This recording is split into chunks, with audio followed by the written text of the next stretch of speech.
ស្នេហាឮគេថាអស្ចារ្យខ្លាំងណាស់ចង់មានដែរតែខ្ញុំមិនច្បាំងគិតប្តេងផ្ដាំងខ្លួនជាស្រីផងប្រឹងញញឹមព្រោះចង់មានស្នេហ៍ក៏ប៉ុន្តែភ័យខ្លាចខំឆ្កខុសឬត្រូវបើចង់សាកល្បងព្រោះបេះដូងអូនមានតែមួយព្រួយខ្លាចឈឺ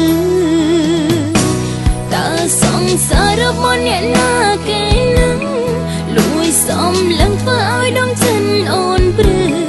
រឿងស្នេហាអូនធ្លាប់ត្រឹមតែបានលឺ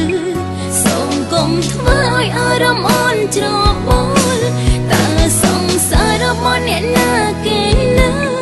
អូនចង់ដឹងតែប្រាប់បានទេនិមលមិនហ៊ានស្នេហ៍ព្រោះខ្លាចជួបតុងអំពល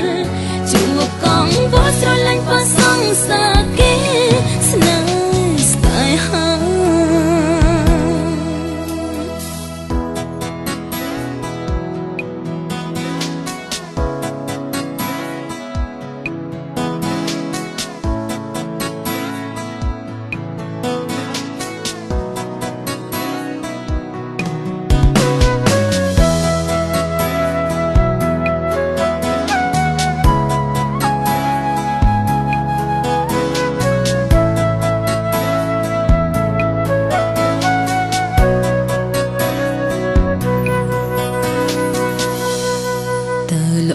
ទេបើមានស្នេហាឮគេថាអស្ចារ្យខ្លាំងណាស់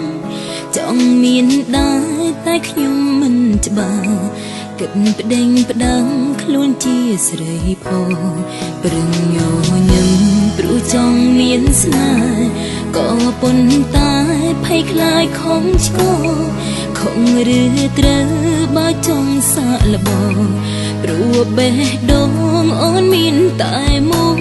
យព្រួយខ្លាចឈឺតើសង្សាររបស់អ្នកណាគេនឹងលួយសំលឹងធ្វើឲ្យដងចិត្តអូនព្រឺរឿងស្នេហាអូនធ្លាប់ត្រឹមតែបានលឺសូមកុំធ្វើឲ្យអារម្មណ៍អូនច្របល់តើសង្សាររបស់អ្នកណាគេនឹងអូនចង់ដឹងតែប្រាប់បានទេនិមលមិនហ៊ានស្នេហ៍ព្រោះខ្លាចជួបតុងអំពលជួបកងវល់ស្រឡាញ់ប៉ះសងសាគេស្នេហ៍ស្នេហាតើសង្សាររបស់អ្នកណាគេនឹងលួយសំលឹងធ្វើឲ្យដងចិត្តអូនព្រឺរឿងស្នេហាអូនធ្លាប់ត្រឹមតែបានលឺសូមកុំធ្វើឲ្យអារម្មណ៍អូនច្របល់តើសង្សាររបស់អ្នកណាគេនឹងអូនចង់ដឹងតែប្រាប់បានទេនិមលមិនហ៊ានស្នេហ៍ព្រោះខ្លាចជួបតុងអំពលជួបកងវល់ស្រឡាញ់ប៉ះសងសាគេស្នេហ៍ស្នេ